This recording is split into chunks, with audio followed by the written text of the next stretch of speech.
Welcome to the Escape the System channel. I'm Joe Barnes, and in today's video, I'm going to be reacting to the recent Netflix documentary, Adolescence.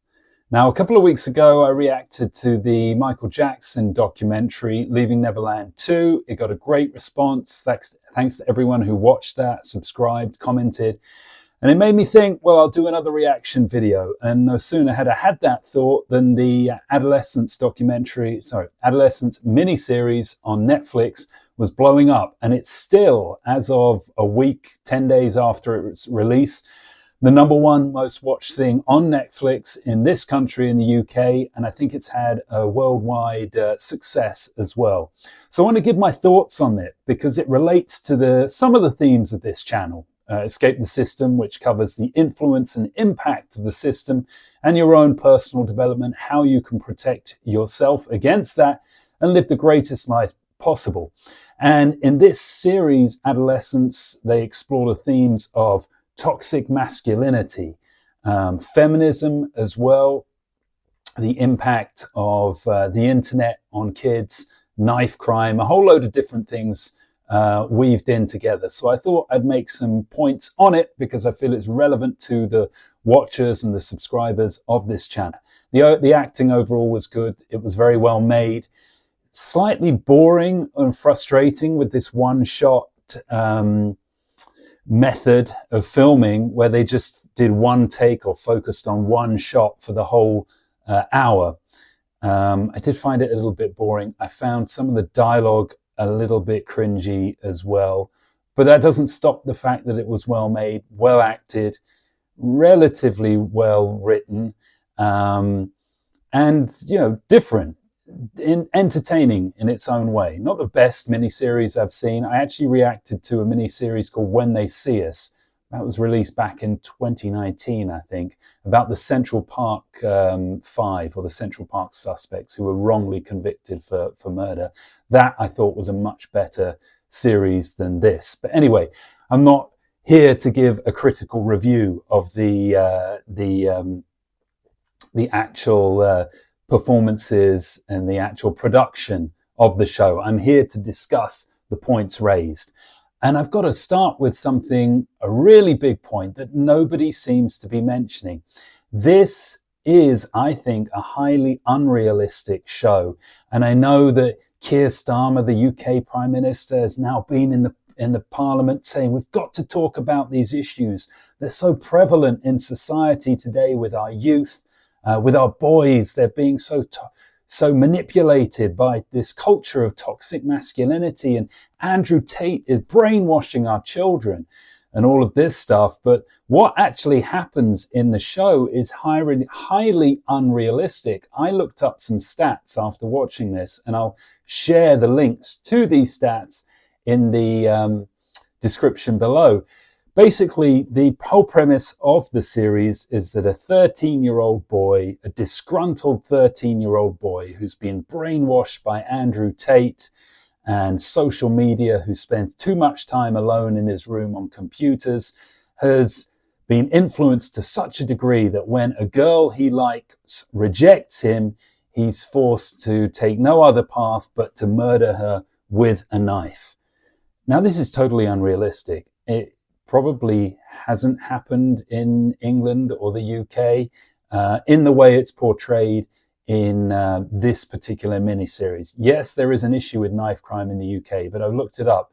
75% of those crimes are committed by kids 15 years and older, and most of them are committed in big urban areas, city centres. So we're talking London, we're talking the West Midlands, maybe Birmingham. And most of them are gang related, and most of them are boys against other boys. Yes, boys do stab girls, but it's rare and it's an anomaly. And the way in which it happens in this show is incredibly unlikely to occur.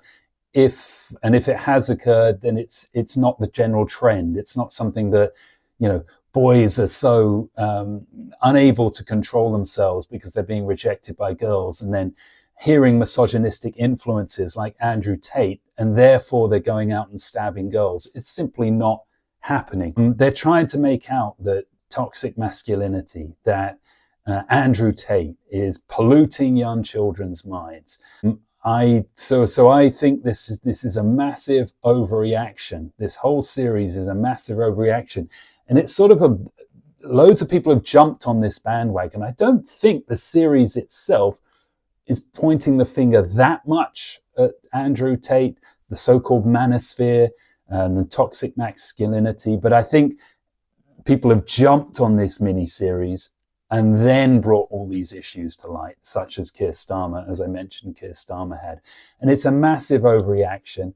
I don't think it's helpful. And it just adds to this whole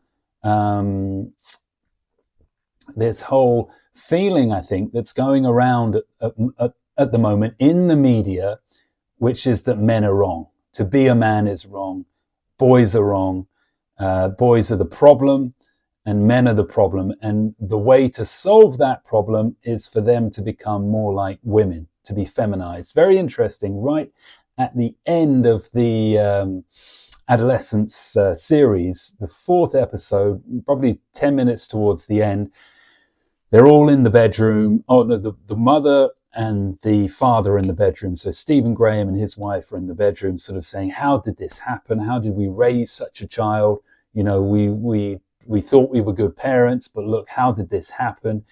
Maybe we weren't good parents. And then at the end of the scene, their daughter comes in and she's being really nice and lovely. And then she goes away and then they say to each other, well, we raised her as well. So the point is that, you know, number one, it's not always down to the parents. The environment those kids go to also shapes them. But I think there was a subtle message there that girl is good, boy is bad. You know, two parents raised the same two children, and the girl turned out well and the boy turned out bad. So it's just another subtle sort of dig that to be a boy is wrong. Now, what do I think? What do I think young boys really need? Is it Andrew Tate? Probably not. I think some of the stuff that he says goes too far. He's way too materialistic. And that's another theme that comes out in this series, which I thought is quite a good thing to address. And that is this need to be popular at school, this sort of psychosis around being liked. I remember in the end of the interview that Jamie, the killer, the 13-year-old killer in the series has with the psychologist, he's sort of like, do you like me, to the psychologist? He's so paranoid. He's so desperate to know that she maybe likes him. And then there's another scene in early in, I think it's the second episode, when the police detective Ashley Walters, who plays a good role in this series as well, he's interviewing one of Jamie's friends, and Jamie's friend says, oh, were you popular? You know, were you popular with the girls? So it's this whole thing at secondary school is, you know, how popular were you? And this desperate need to be liked. And of course, I felt it as well way back then. And my schooling is very far removed from today's schooling. You know, it happened a long time ago. But I give one message to any teenage boy out there who maybe feels this desperate need to be liked, or is concerned about it, or thinks that it's important. And that is, it really doesn't matter. It doesn't matter at all. School is just a phase of your life. You're going to go through it. You're going to move on from there. And ironically, the people who are popular, the kids who are cool in school, often don't amount to a whole lot afterwards. So if you are a 13, 14, 15, 16-year-old watching this video and are concerned about that, don't be worried at all whether you're liked or not.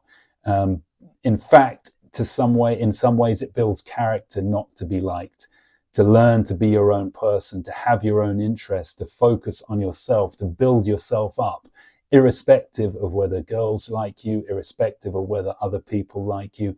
That, in the long run, is what is going to lead to a successful and happy life. And you may have to go through a few tough years as a teenager, but ultimately you'll come out the other side stronger for it.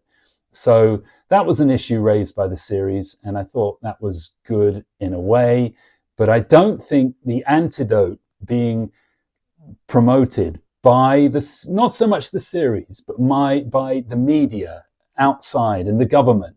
The antidote is for young boys to be more feminine. And I don't think that is the antidote. We need to let young people be themselves. They don't have to embrace typically archetypal masculine roles. That's not the answer. But certainly not the answer is for them to become more feminine, for them to subdue any masculine impulses that they might have. We should just let teenage boys be themselves. Okay, if there's a discipline issue, we have to address that. If there is a crime issue, we have to address that. But this whole idea that they have to be a certain way is just not helping in any way. And so that's ultimately what I'm going to say about Adolescence, even though I don't think it was meant to be this massive social commentary. I think it was supposed to be a little bit of social commentary, but it's also just supposed to be a thought-provoking show. But it's become this social commentary because of the reaction to it. And my whole reaction to that is it's not helpful. It's not helpful to do this. If you don't like Andrew Tate, if you think he's a bad influence, don't talk about him all the time. Just ignore it. If you ignore it, it will probably go away. You're now mentioning that. He's going to get 100 times more attention. So I don't think it actually helps to have these debates about young boys and how they're influenced by toxic masculinity. I think it's far better to leave them alone and stop putting so much attention and pressure on them. So that brings my reaction to an end. I hope you've enjoyed it. I hope there's some themes there that you can explore and have considered, raise some issues in your own minds. And of course, if you disagree with me, comment in the section below. If you want to add any points or anything I've missed, comment below. And if you agree with me, obviously, comment below. And if you want more of these videos, do subscribe to the channel. And thank you very much for watching, and I'll see you in the next video.